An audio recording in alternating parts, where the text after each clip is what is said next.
Bien, amados hermanos, oficialmente vamos a empezar. Dios les bendiga. Gracias por venir. Me imagino que estamos todos cansados.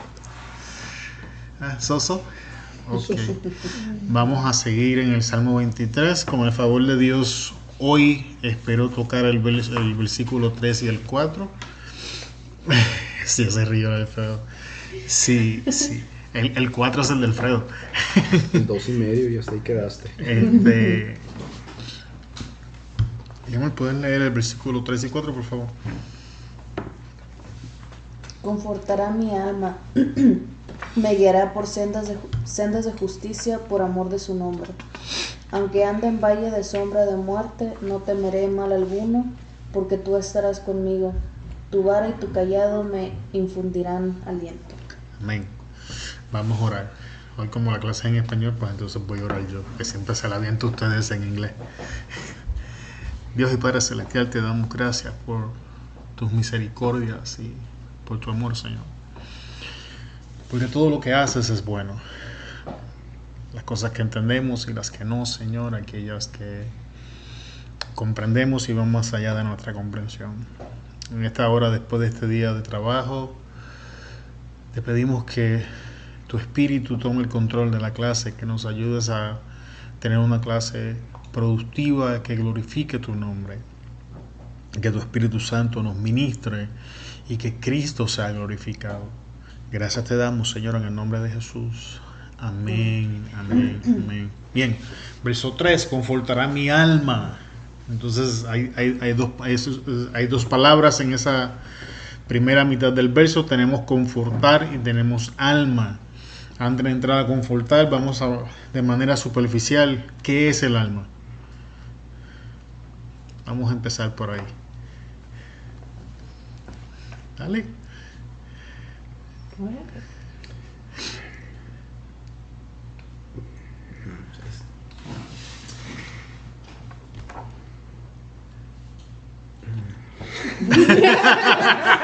Mientras más las pienso, más sale. No, pues dale, tú te empiezas y por ahí seguimos. Pues creo que tenemos que, cuando yo me siento a estudiarla, si esto fuera una predicación fuera distinto, lo trabajaré de una forma distinta, pero como es un estudio bíblico, terminar no es lo que me interesa. Y lo cierto es que mientras más estudio la Biblia, más estudio la palabra, más me doy cuenta de que realmente lo que estoy leyendo no significa lo que yo pienso que significa.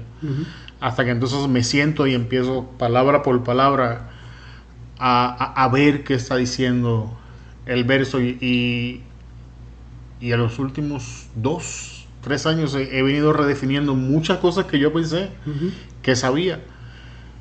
Alma es una de ellas. O sea, se dice tantas cosas del alma.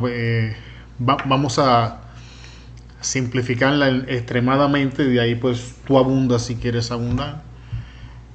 Vamos a decir que el alma es el asiento de nuestras emociones, es la parte de nosotros con la que pensamos, es la parte que desea, es la parte que siente. De hecho, bíblicamente Dios hablando dice que es el alma quien peca. El alma que pecare, esa morirá. ¿Quieres decir algo? No, pues la Biblia en varias partes habla sobre el alma, la mente, el corazón. Nos separa en varias partes, ¿no?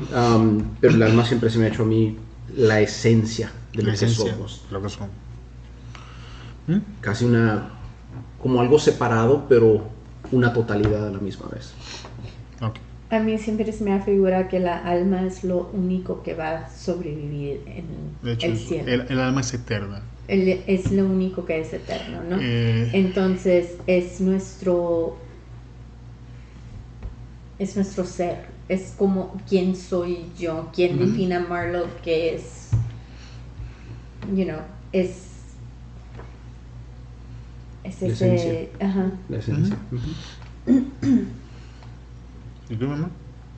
¿Todo bien? Bien, gracias. ¿Sí? Okay.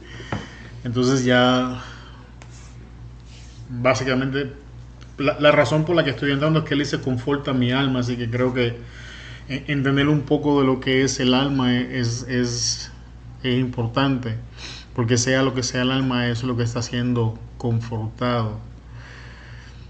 Creo que es en Proverbios nos dice que el espíritu vuelve a Dios que lo dio, el cuerpo sabemos que regresa al polvo, y lo que queda es el alma es eterna, por eso es que nosotros somos eternos. El alma no muere, por eso la condenación es eterna.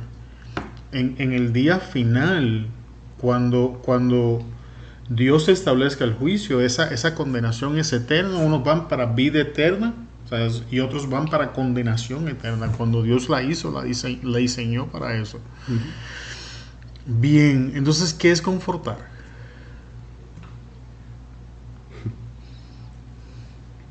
Es la consolación, el cuidar de todas las necesidades. Más que nada necesidades, no tanto lo que uno quiere, pero lo que uno necesita, pero realmente necesita. Es proveer descanso, sanidad, cualquier tipo de... Sí, cualquier cosa, cualquier necesidad que uno tiene. Básicamente suplirla pero con no tanto la condición, pero con la suposición de que todo eso trae paz. No necesariamente es satisfacción, trae paz y descanso.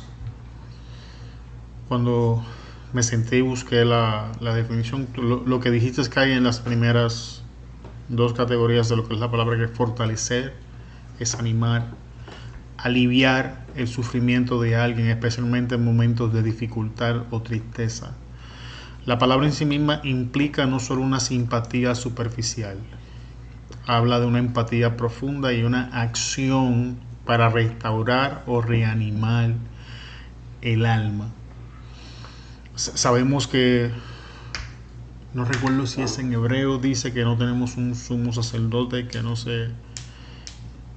¿cuál es la palabra que usa?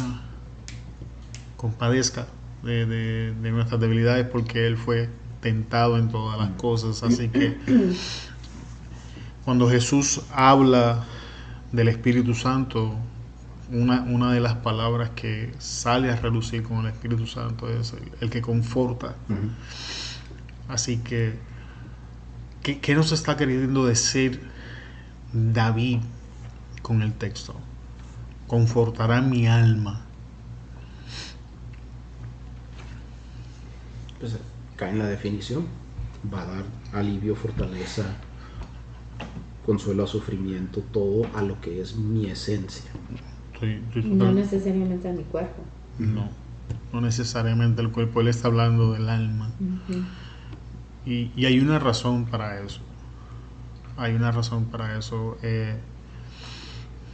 Nosotros podemos estar enfermos físicamente, pero no necesariamente permitir que esa enfermedad nos jale para abajo en el alma.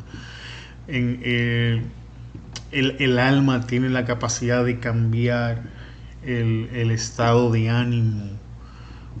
Vemos al salmista decir: ¿por qué te abates y te afliges, oh alma mía, dentro de mí? Confía en Él. Y en otra parte, hablando de lo mismo, dice: recordaré cuando fui a la casa de Dios y le adoré. Y lo que está tratando es de confortar su alma. En este caso está diciendo que Dios va a confortar con su alma, pero cuando leemos la definición, esto está implicando que David sabía que venían momentos de dificultad en la vida, sabía que venían momentos de sufrimiento. Nos lleva sin lugar a dudas al tema del sufrimiento en la vida del creyente. Y estoy considerando, cuando terminemos esta serie, regresar a la de Job que empezamos y nunca finalizamos. Y hablar del sufrimiento y el quebrantamiento en la vida del creyente, porque aquí tenemos a David hablando de eso. O sea, si Él va a confortar mi alma, significa que aunque hoy yo estoy bien, debe de ser mi expectativa de que en algún momento el quebrantamiento va a venir a mi vida. de que en algún momento el sufrimiento va a llegar. Y tenemos que recordar que si regresamos desde el verso 1 y somos ovejas de su prado, Él nos está dirigiendo, y si Él es el buen pastor, significa que aún esos procesos de quebrantamiento, aún esos procesos de sufrimiento son buenos para nosotros de alguna forma, manera o razón, y Dios los va a usar para glorificar su nombre. Dale. I just don't think, and I'm sorry, I have to say it in English Go in for order it. to understand myself. I feel like, yes, there are moments of testing, right? There are moments, and it's proven throughout the Bible. Mhm. But I don't know that it has to always happen. Like, because you just said that we have to expect those moments of breaking, those moments of, but I don't believe that there's always going to be. There might be, and we have to be prepared for those, but that doesn't mean that just because I'm not broken or just because there's not a trial that I'm not okay. And I think I get that because I was raised that way, where Okay. if you're not going through a trial, you need to be careful because Satan's not after you because you're not in the right? Escucha la diferencia. Tú acabas de mencionar a Satanás. Yo no mencioné a Satanás en ningún momento. Yo dije si el buen pastor me dirige aún esos momentos. Porque David, en el momento en que está diciendo el Salmo 23, hasta este momento, todo lo que él ha expresado es: Jehová es mi pastor, nada me faltará. En lugar de del pasto. Entonces, ahora en el versículo 3, él está incluyendo. Él está trayendo el sufrimiento porque confortará mi alma. Estos son momentos de sufrimiento. 2, vamos al símbolo del cristianismo. ¿Cuál es el símbolo del cristianismo? Es la cruz. ¿Qué representa la cruz? El sufrimiento de Dios. Jesús dijo, tum, tum, tum, ahí está. ¿Quién interpreta las lenguas del teléfono ahora? Jesús dijo: el que quiera venir en pos de mí, tome su cruz. ¿Qué? No, tome su cruz cada día y sígame. El proceso del cristiano es morir al yo y vivir como él vivió. O sea, es recibir la vida de él, pero para yo poder recibir la libertad y la vida de él, yo tengo que morir a la mía. Jesús enseña. Para que estamos usando las mismas palabras, pero no significan lo mismo. No sé si me doy a entender. Yo no estoy hablando de la gente que sale de una tribulación y ya está pendiente a la otra. Eso no es a lo que yo me refiero. Creo que tú y yo teníamos una conversación de eso. Sí, es que yo creo lo que ella está tratando de decir es de que hay la expectativa de que en algún momento en la vida Exacto. va a haber sufrimiento. Exacto. Pero hay muchos, como cristianos, que vivimos de la manera en la que si no estoy pasando sufrimiento y tribulación, estoy mal.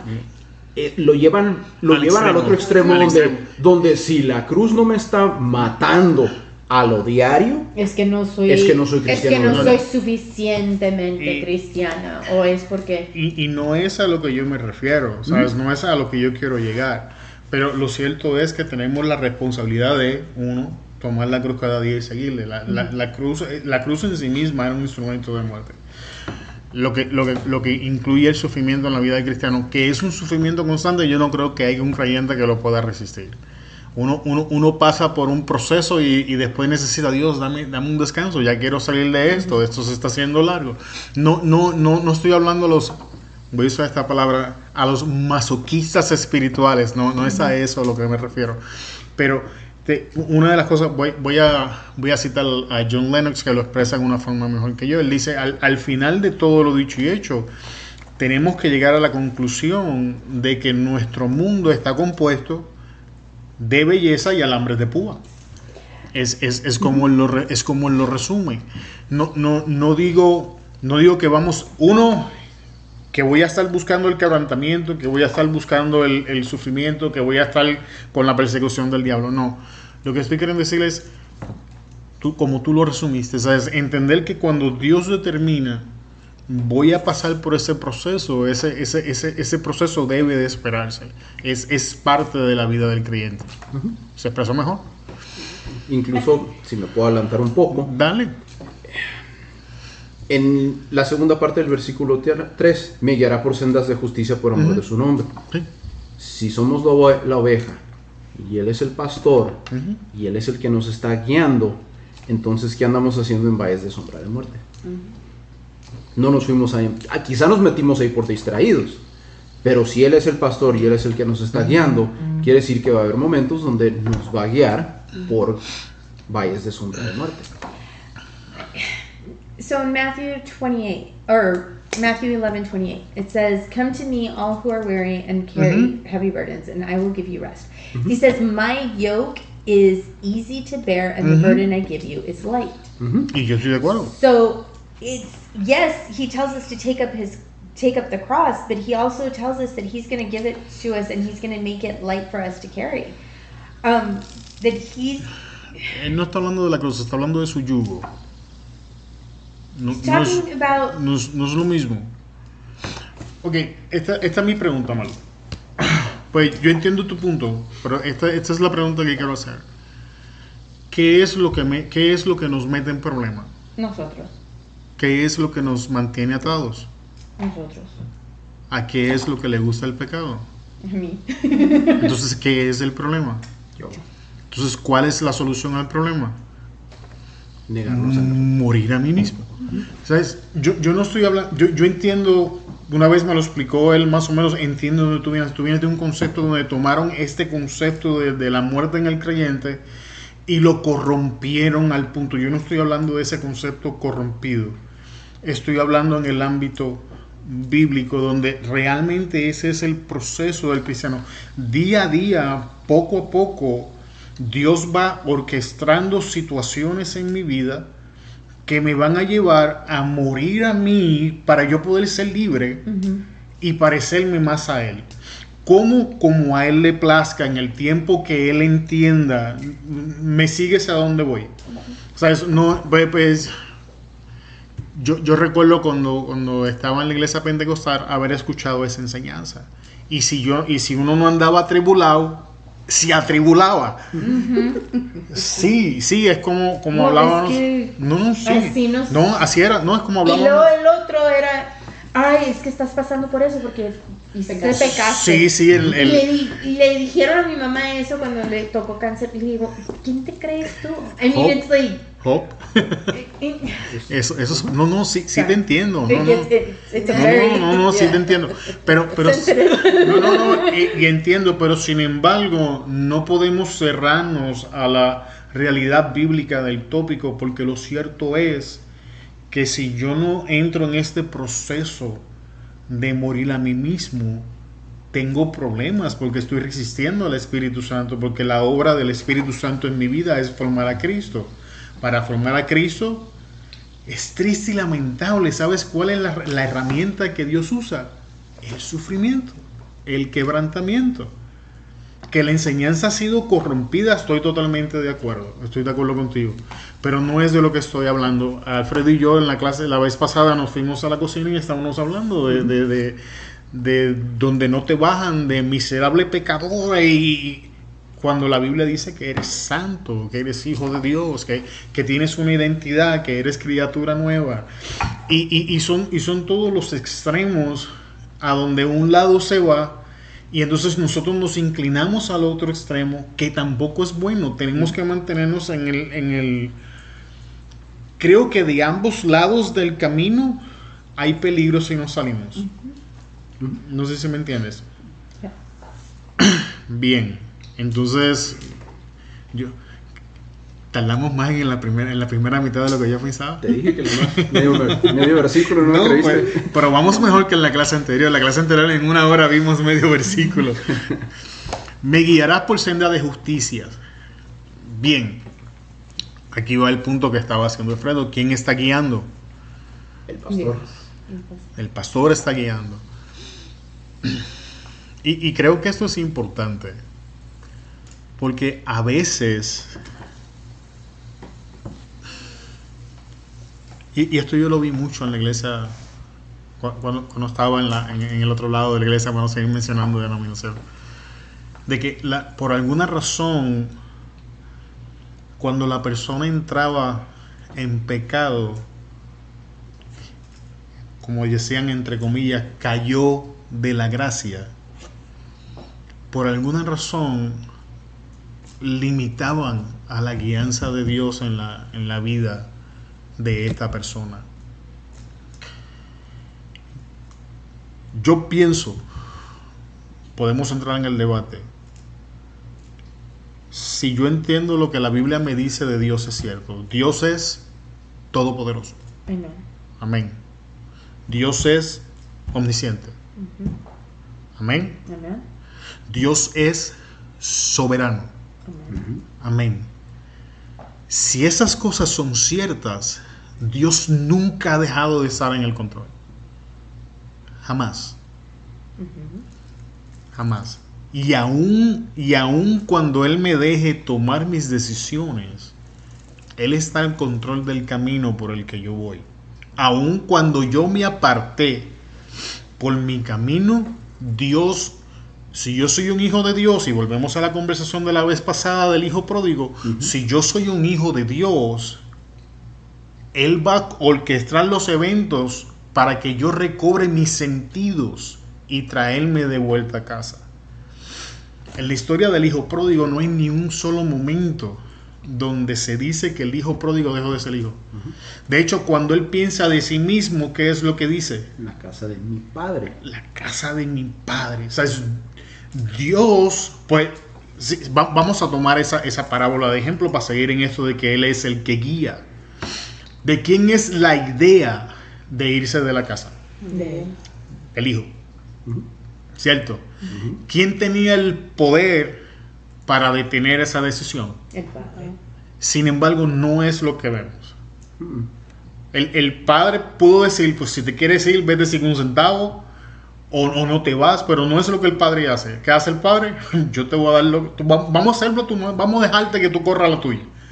A ver dónde esto termina. Y que entonces, ¿qué nos enseña eso? O sea, Dios estuvo al control en todo momento. ¿Hasta cuándo? Hasta que el hijo recuperó sus sentidos, hasta que los golpes, el sufrimiento, ¿estás viendo dónde te quería llevar?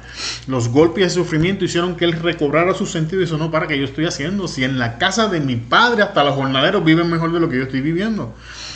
Yo no pienso, y esto es solo cierto en los hijos de Dios, yo no pienso que Dios no esté guiando a uno de sus hijos, independientemente de los caminos que sus hijos decidan tomar. Yo creo y estoy convencido de que Dios constantemente los va a guiar de vuelta a la senda de justicia para la gloria de su nombre. Esa es mi convicción. Y de hecho es, ahora pues, dale. Well, I think about it as a parent, right? So, if Samuel, I mean, obviously he's not making the best choices right now. And as a parent, I kind of have to let him figure it out on his own. And he's going to fall flat on his face. That doesn't mean I want him to go down that path. That doesn't mean that that's the path I've chosen for him. He's got to make those decisions. And he's going down a path that is not the right path for him.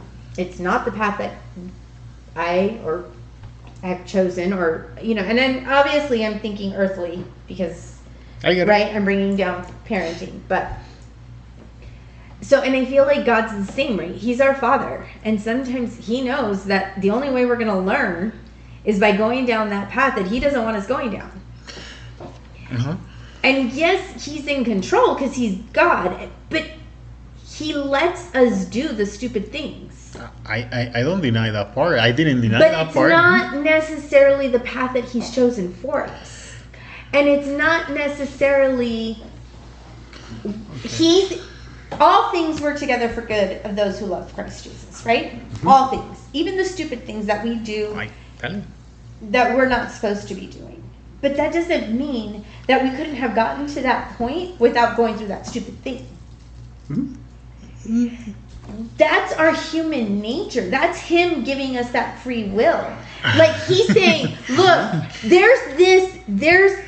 this is where I want you, right? You can go this straight line, or you can go all the way around. There is no straight line with us. But see, okay, so he says the road is narrow. Okay. Right? And he chooses. Find me a biblical example of that thinking. Of what thinking? Because cuando tú vas a la Biblia, vamos a empezar desde el principio. Vamos a hacer el skip. Vamos a Éxodo. Dios saca al pueblo, ¿cierto? Había una línea recta. Right. Pero ¿qué dijo Dios?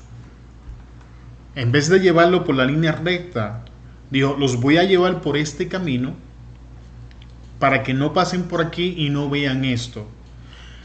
Ese es Dios haciendo un camino más largo porque el pueblo no estaba listo. Esa es una. Dos, que aquí es donde viene el otro punto. La misma necedad del pueblo extendió su tiempo en un lugar que debió ser pasajero. Ahí yo estoy de acuerdo contigo. El punto que yo estoy haciendo es este. Independientemente de mis malas decisiones, independientemente de todas las estupideces que yo he cometido, y yo sí he cometido estupideces, Dios va a cumplir su propósito en mí. Agreed. Y Él me va a guiar a las sendas de justicia. Ese es el punto que yo estoy haciendo.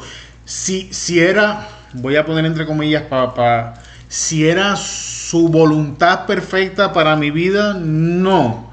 Si caminé en su voluntad permisiva, definitivamente. Well, yeah. Yo fui un drogadicto por 13 años. Yo no creo que haya sido la voluntad perfecta de Dios de que yo fuera un drogadicto, de que yo me prostituyera, de que yo hiciera todas las cosas que hice. Sin embargo, Dios siguió con cuerdas de amor, orquestando todo y trayéndome a su punto. Tienes que entender esto. Yo soy un caso que yo no me convierto en una iglesia. Yo me convierto en un hospitalillo con una pipa de crack en la mano. I don't understand that. You don't understand that? You didn't convert in a church. I didn't convert a church. I was smoking crack. Oh, okay. So you need to understand my point. De dónde yo estoy parado. Y cuando tú miras la escritura, esa es la historia de la escritura. Habla de un Dios amoroso orquestando el camino para traer a sus hijos a donde Él los quiere.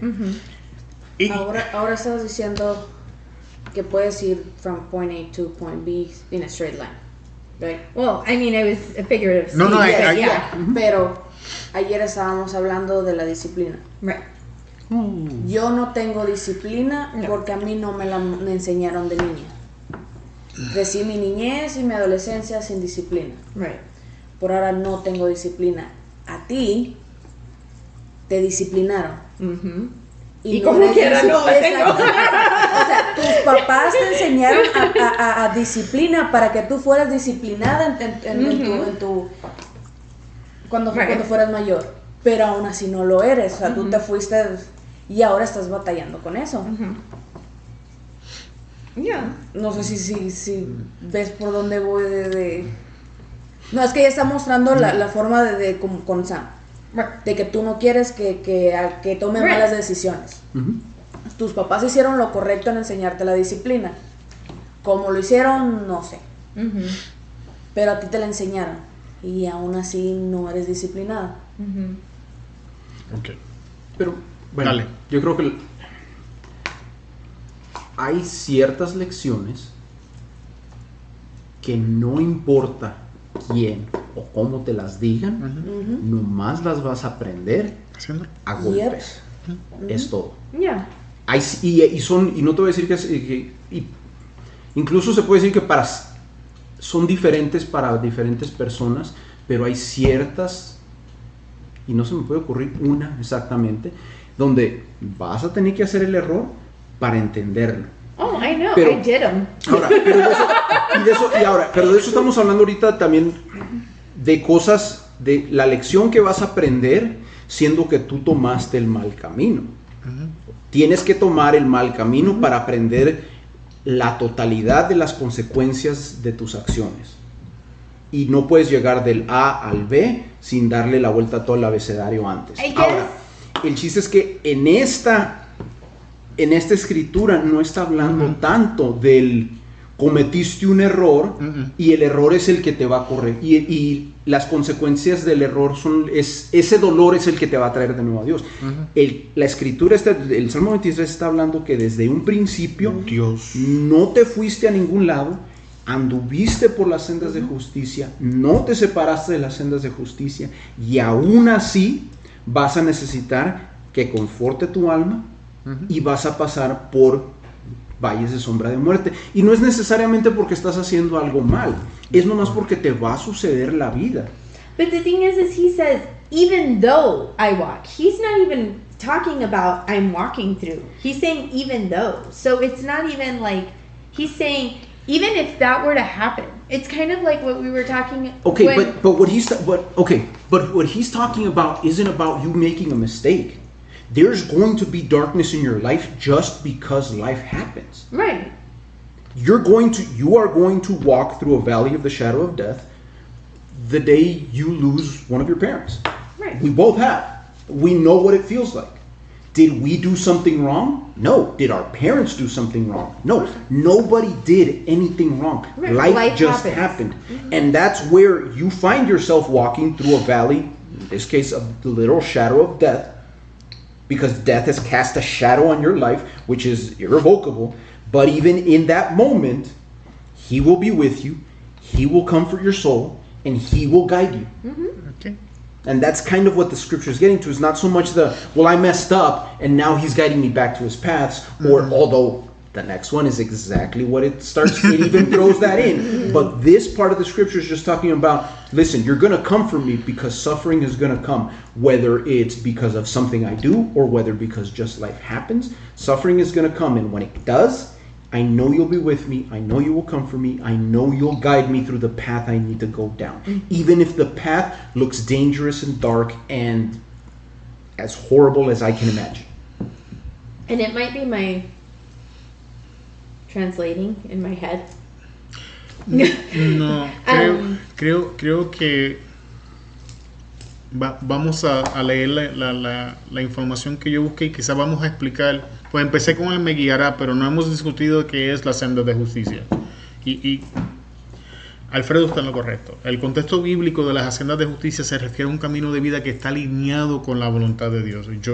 Yo entré en la conversación contigo por la parte de mi guiar, pero la interpretación correcta del texto es justamente la que Alfredo te estaba dando. El contexto bíblico de las sendas de justicia se refiere a un camino de vida que está alineado con la voluntad de Dios, que se caracteriza por la rectitud, la verdad y la obediencia a sus mandamientos, que era justamente lo que Alfredo estaba explicando. No necesariamente tienes que hacer algo. Entonces, por ahí es que Dios te va a guiar. Ese es el camino en el que Dios te va a guiar. Nota lo que él dice: me guiará por sendas de justicia. David no tiene la capacidad, y nosotros conocemos a David, de hacer esto por sí mismo. ¿Quién lo está haciendo? Dios lo está haciendo. O sea, vamos a dejar eso. David lo que hace es, el pastor va adelante. ¿Y dónde va la oveja? La oveja va siguiendo al pastor, pero el pastor va adelante abriendo el camino, el pastor va adelante enfrentando los... ¿Me entienden dónde quiero ir? ¿Por qué eso es importante que lo entendamos? Y ahora vamos a la parte... Alfredo vuelve a estar en lo correcto. El texto enfatiza esto porque las ovejas pueden desviarse fácilmente del camino correcto. Pero el buen pastor siempre busca y guía a las ovejas perdidas de regreso al camino. ¿Por qué todo esto pasa? Por amor de su nombre. ¿Es beneficiable para mí que Dios me guíe? Definitivamente sí. ¿Es beneficiable para mí que cuando yo me descarríe, que me voy a descarriar, el pastor salga a buscarme? Sí, es beneficiable para mí. Pero ¿por qué todo esto acontece?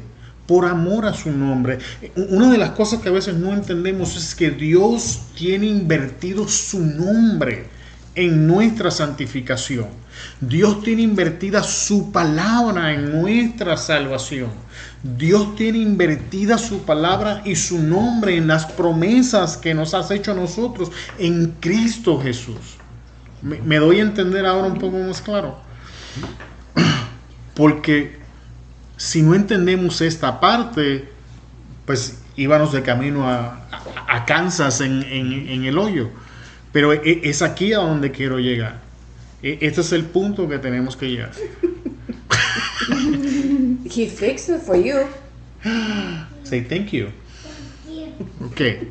Y sí me gusta mucho esa distinción que se hace ahí, porque muchas veces este es uno de esos capítulos que casi todos los cristianos se saben y te lo pueden dar así. El problema es que siempre cuando lo damos es me guiará por senderos de justicia por amor a su nombre. Y no es a su nombre, no es un amor que nosotros le tenemos a su nombre, no. Es el amor que él tiene de su nombre. Exacto. De su nombre. Esto tiene que ver es la distinción. Es grande. Esto tiene que ver con él, nunca ha tenido que ver con nosotros. Nosotros caímos en la redada, pero esto siempre ha tenido que ver con Dios desde el principio. Cuando tú vas a Génesis, ¿dónde empezó la rebelión? En el cielo. No pudo con Dios. ¿Qué hizo? No, pues vamos a darle a lo que él ama. Y entonces, ¿qué dijo Dios? Pues, ok, yo le entro, para parafrasear, pero siempre ha tenido que ver con él. Nosotros nos beneficiamos de eso, pero esto tiene, ok, la Biblia no tiene que ver con nosotros, tiene que ver con Cristo. No sé si me sigues a dónde voy, que es otra costumbre que nosotros tenemos. O sea, tenemos la tendencia de meternos nosotros en las... Esa no es la idea. La idea es sacar a Cristo de ahí y meterlo en nuestras vidas. ¿Me doy a entender? Todo lo que está sucediendo en la vida de los creyentes tiene que ver por amor a su nombre. ¿Por qué no vamos a pasar hambre? Por amor a su nombre. ¿Por qué Él va a dar provisión? Por amor a su nombre. ¿Por qué nos va a confortar? Por amor a su nombre. ¿Por qué nos redimió? Por amor a su nombre. Eso es importante, porque cuando entendemos eso, descansamos de muchas cosas.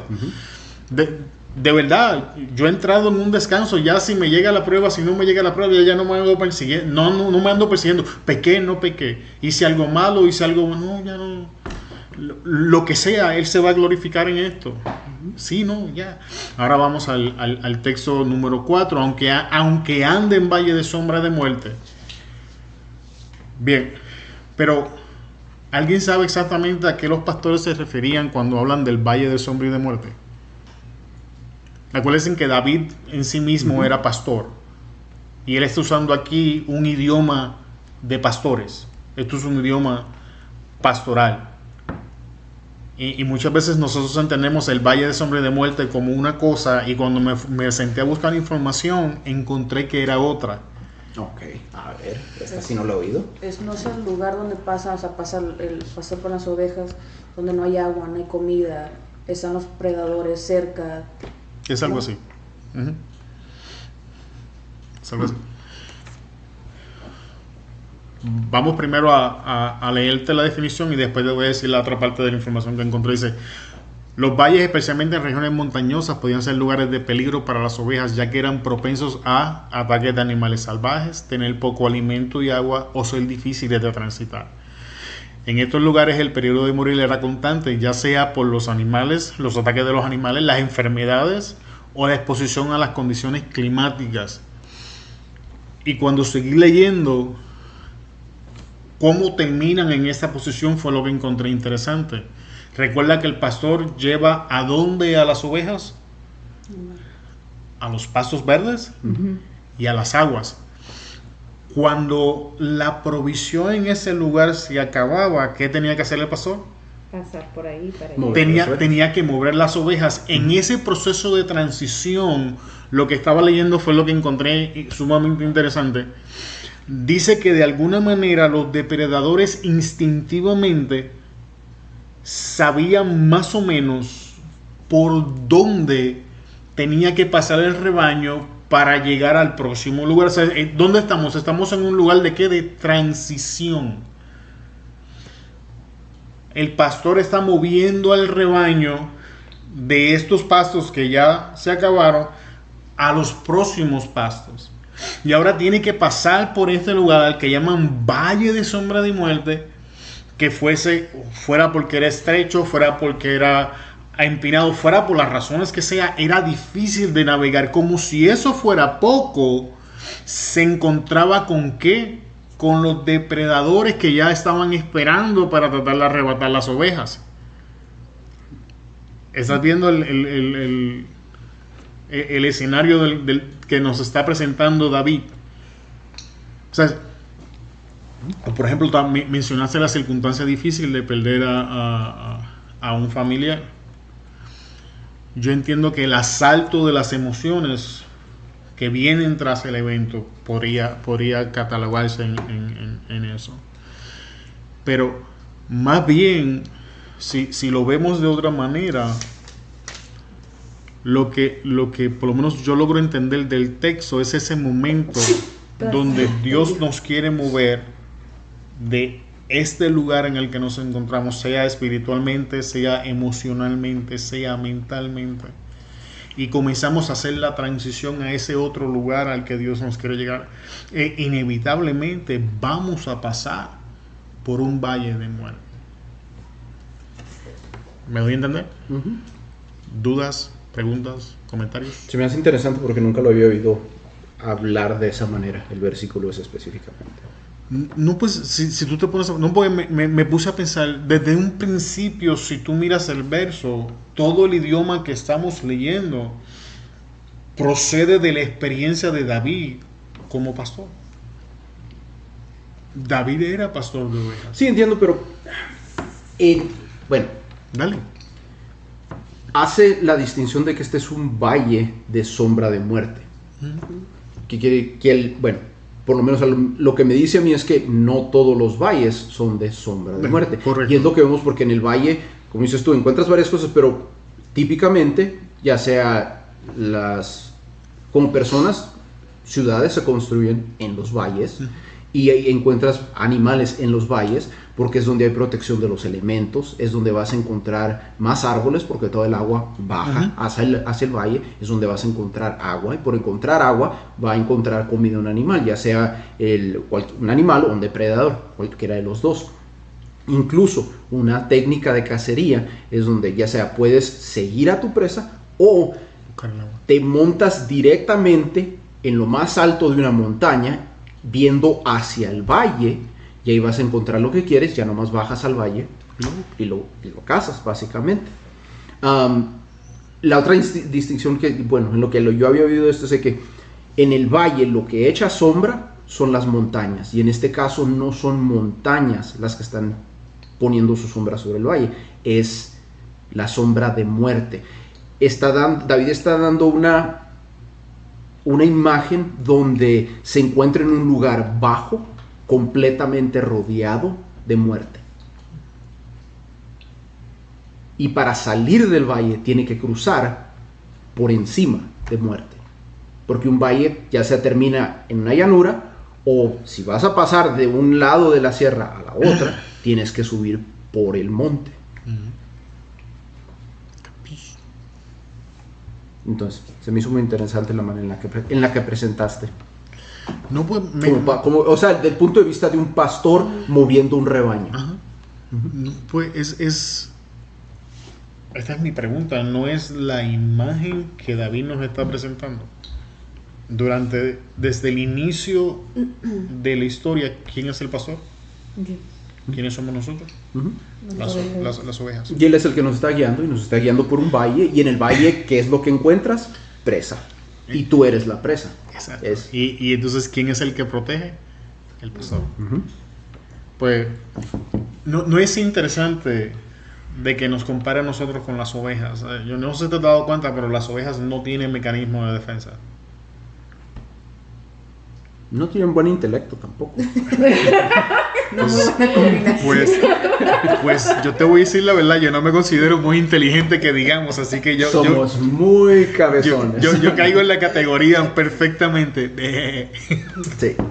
Como le decía, hay ciertas lecciones que no aprendes hasta que no las pasas. Ajá. Y yo creo que es difícil conocer el corazón del padre sin ser padre. Porque te puedes relacionar a alguien que tiene hijos, pero no sabes lo que es preocuparte de un hijo. Hasta que no tienes uno. Y no sabes la frustración que te trae un hijo que no hace caso. Hasta que no tienes un hijo que no te hace caso. En Puerto Rico decíamos, hijo fuiste, padre serás. Bien, vamos a pasar al próximo texto. Entonces, ¿qué dice David? No temeré mal alguno porque tú estarás conmigo. Entonces David nos dice, aunque pase por el valle de sombra y de muerte, ya describimos qué está diciendo David, no temeré mal alguno. Uh-huh. ¿Cuál era la razón por la que él no iba a temer? Porque tú estarás conmigo. Y creo que esto nos da una clave importante que muchas veces pasamos por alto cuando estamos en ciertas experiencias en la vida. ¿Por qué David dice que no va a experimentar temor? O que no va a temer ante el mal alguno. Porque Dios estará con él. ¿Cuál era su confianza? Su confianza era que el buen pastor no iba a abandonar a su oveja. Uh-huh. Independientemente de lo que el pastor enfrentara, David confiaba en que Dios no lo iba a dejar a la merced de ningún mal. Ningún depredador, nada. David está diciendo claramente, no temeré mal alguno porque tú estarás conmigo. Y esto me lleva a preguntar entonces, ¿cuándo tememos nosotros? ¿Cuándo qué? ¿Cuándo tememos nosotros? Creo que nosotros no hemos llegado en muchas áreas de nuestra vida a esta convicción que David tenía. Of course not. Y por eso tememos. Dale. ¿Tememos nosotros? Porque si Él está con nosotros, la única razón que debemos de temer es porque Él no está con nosotros. Y si Él no es el que te deja, ¿quién dejó a quién? El que te dejaste fuiste tú. Entonces tememos, ¿por qué? Porque sabemos, una de dos, o sabemos que nos separamos, o tenemos esa duda que ya sea justificada, o que nos inculcaron que de pecador nunca dejaste de ser, y siempre tenemos esa duda del que estará conmigo, y estará conmigo, y estará conmigo, y de ahí, y como te digo, puede ser porque o te separaste y me separé, estás volteando, todavía está, o quizá es de que nunca te separaste ni él se separó, pero tienes la duda esa y por eso es que temes. Duda. Porque ese es el elemento. Vamos a la parte A de lo que estás diciendo. Vamos a poner que yo soy la oveja que se descarría. Cada quien se descarrió por su lado. Eso es lo que dice Isaías. Pero ¿qué hizo el pastor? El pastor salió a buscarla. La Biblia me enseña que el pastor deja las 99 y se va a buscar a esa oveja. Entonces, dudo que el pastor va a venir a mi rescate. Es duda. ¿Sí? La duda es la raíz. Pienso, sea... You don't have the confidence. We don't... I don't know about you, but I don't feel worthy enough for him to come and look for me. I don't think we are, but... I know he does, but he died. Y creo que eso tiene que ver con mucho con lo que Alfredo y yo estábamos hablando en la cocina los otros días. Nos vemos de esa manera por enseñanzas que nos dieron y ahora no encontramos cómo sacudirnos esas enseñanzas de arriba. Uh-huh. Y creo uno de los procesos que yo estoy pasando, yo personalmente estoy pasando por este proceso, llevo ya años en este proceso, es redefiniendo todo lo que yo pensaba saber de Dios, desde identidad hasta lo que es pecado, hasta quién soy yo. Literalmente yo he tenido que olvidar la gran mayoría de las cosas que me enseñaron para volverlas a aprender, porque estaba esclavizado. Y fue un paso de fe que tuve que tomar porque no es fácil. Voy a ser sincero, no es fácil. ¿Sabes qué? Me vas a dejar al cuero pelado aquí, ¿sabes? Voy a empezar desde cero. Pero ha sido una bendición. Y ahora mismo en donde me encuentro, me están enseñando, de hecho, las bendiciones del cuando Dios te pasa por esos procesos de quebrantamiento, cuando Dios te pasa por esos procesos de dificultad. Y creer que Él es bueno cuando estás en esos zapatos es duro, porque ¿qué te han enseñado? Tú lo dijiste hace un rato atrás, estás pasando eso, pecaste, y uno no lo quiere admitir, pero eso se le queda a uno en la parte de atrás de la cabeza. Y entonces no es lo que yo veo en la escritura, no es lo que yo veo. Sabemos quién es David, y aún así, David clama y dice: no temeré mal alguno porque tú estás conmigo. David decía: aun cuando yo pase por el valle, aun cuando yo pase por la sombra, tú vas a estar conmigo. David estaba confiado de que no importaba las circunstancias que él pasara en su vida, Dios no lo dejaba, Dios no lo abandonaba. Because he lived it. Este es el mismo hombre que se revolcó, que mató. Sí, yo sé, pero también lo vivió. Sí, I mean, todo lo que pasó de hecho, con Saul. y si tú miras hacia atrás, tú también lo has vivido.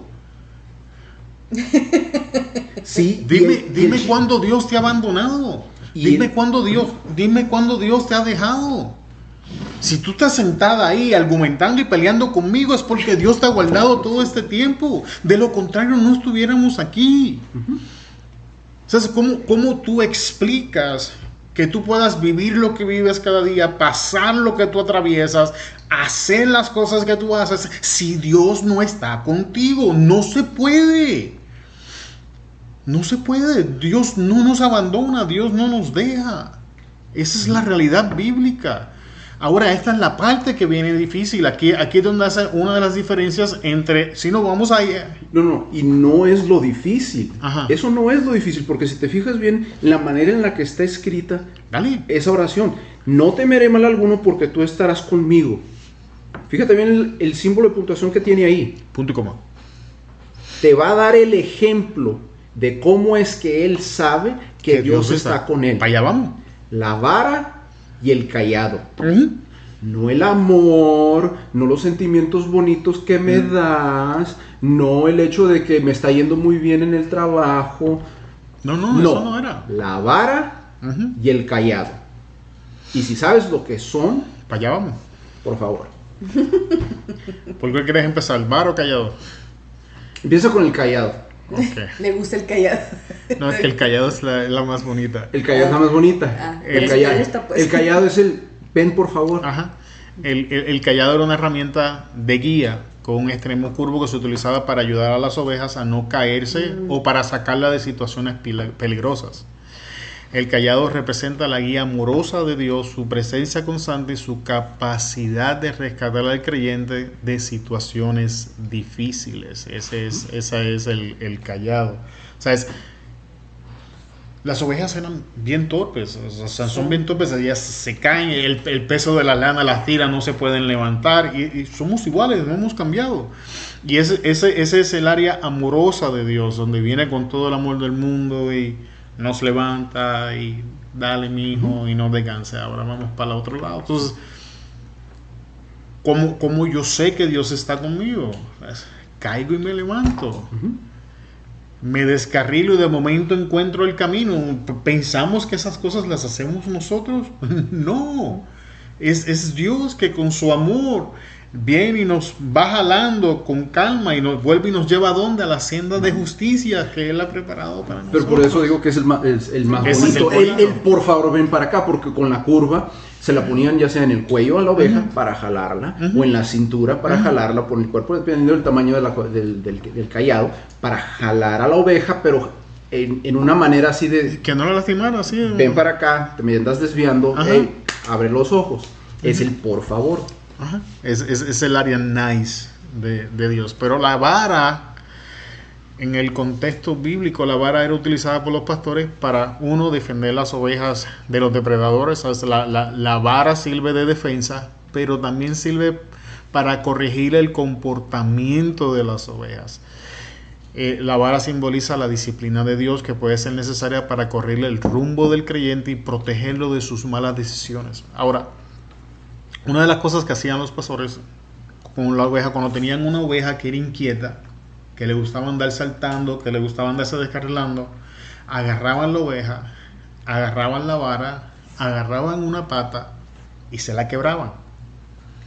Entonces después se la vendaban, la curaban y se la vendaban. Y aunque suena cruel, esta disciplina, la realidad es que de esta manera la oveja aprendía, uno, a andar al ritmo de las otras ovejas, dos, a mantenerse en la manada, y de esta manera que no quedara sola donde era merced de un depredador. ¿A qué nos lleva esto? Tenemos que entender que tanto el amor y la misericordia de Dios son expresiones de que Dios está con nosotros, como la disciplina y la corrección de Dios en nuestras vidas. Y creo que voy a traer un personaje bíblico que nos va a enseñar esto. Dios dice: a Jacob amé. Y yo no sé si tú has leído la vida del pobre Jacob, pero la vida de Jacob fue de vara en vara. A Jacob como que Dios se le olvidó el cayado y fue de vara en vara. O sea, cuando tú estudias la vida de Jacob, eso es lo que es un golpe tras el otro. ¿Quieres decir algo? Pues sé que este es tu texto. Bueno, no, a mí me encanta porque está hablando de la vara y el cayado. Es como sé que estás conmigo, que el cayado, y vente para acá, es el, ay, pues no sé, la duda esa que siempre tenemos, que si valgo la pena, si Dios se preocupa por mí, si Dios se encuentra solamente en el hecho donde vas a empezar a hacer algo mal y sientes ese jaloncito. No lo hagas. Dices: no voy a leer la Biblia, no voy a ayunar, no voy a orar, no voy a hacer algo que debo de hacer, y sientes el jaloncito. O vas a portarte mal y sientes el jaloncito. Ahí está el cayado. Ahí se te está comprobando que ahí mismo Dios está contigo. Esa es la convicción. Pero lo tomamos más de que, no, es mi conciencia que me está remordiendo, es esto y es el otro. Y aunque quizás sea, quizá no, quizá la conciencia sea el cayado que Dios está usando como herramienta, mira, de ahí nos podemos agarrar y nos podemos pasar todavía otra hora alegando. Pero el hecho es de que tienes ese jalón, tienes esa guianza, la tienes. Y cuando algo no sale bien, sientes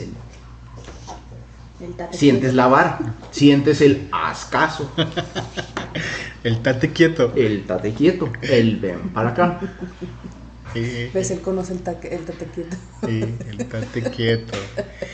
Entonces, lo que encuentro interesante es cómo David se expresa de estas dos cosas, ¿sabes? David hablaba de que tanto la vara como el cayado, ambas le infundían aliento. Es que igual, y veamos a lo mismo, porque tienes que. Porque si estás sintiendo el jalón del cayado, es prueba de que Dios te ama y está contigo. Y está contigo y te quiere guiar. Sí, y si sientes el golpe de la vara, es porque Dios te está disciplinando, y el Padre disciplina a quien ama. Quiere decir que Dios te ama y está contigo. O sea, no importa si te está yendo mal, te está yendo bien, o te está quebrando la pata por cabezón, por la que sea, Dios está contigo. Y es interesante porque entonces esto desmantela ciertas enseñanzas de que Dios está contigo, ahora Dios no está contigo. Dios está contigo, ahora Dios no está contigo. ¿No has escuchado esas enseñanzas? Sí. Y esto la desmantela. Esto lo desmantela. Antes de pecar, el jaloncito. Después de pecar, la disciplina. Pero en ninguno de los dos escenarios Dios no ha dejado de estar. Y deja tú. Antes de pecar, el jaloncito. Después de pecar, la disciplina. Y aún así la ovejita fue y quién sabe dónde se metió y la tuvo que ir a jalar de allá todavía. Entonces ni siquiera importa dónde te dijo, te disciplinó y aún así no hiciste caso. Salió a buscarlo. Aún así fue y te arrastró, te trajo. Ni siquiera te guió, no te convenció, no te dijo si quieres, no. Es estilo Jonás, vas porque vas. Y ya estuvo. Y es importante porque creo que si nosotros entendemos lo que estos versos nos quieren decir en el día de hoy, vamos a comenzar a vivir un poco más confiadamente en cuanto a si Dios nos ama o no nos ama, o si Dios está o no está con nosotros. Que eso era para mí,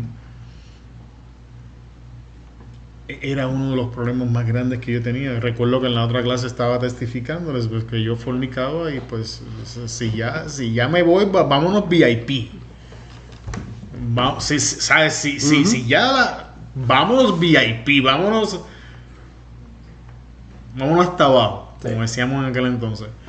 Y cuando comencé a entender estas cosas, en vez de motivarme a abusar de la gracia, lo que me motivó fue a todo lo contrario, a comenzar a inclinarme más hacia la cercanía de Dios, saber que es incondicional, o sea, es incondicional.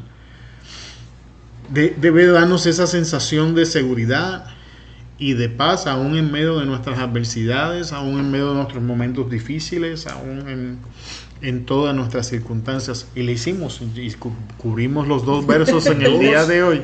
2 en 1 hora. Con esto, ¿no? Y se dio intensa la clasecita. Con esto terminamos en el día de hoy. Qué bueno que se grabó como comprobante de que se puede hacer.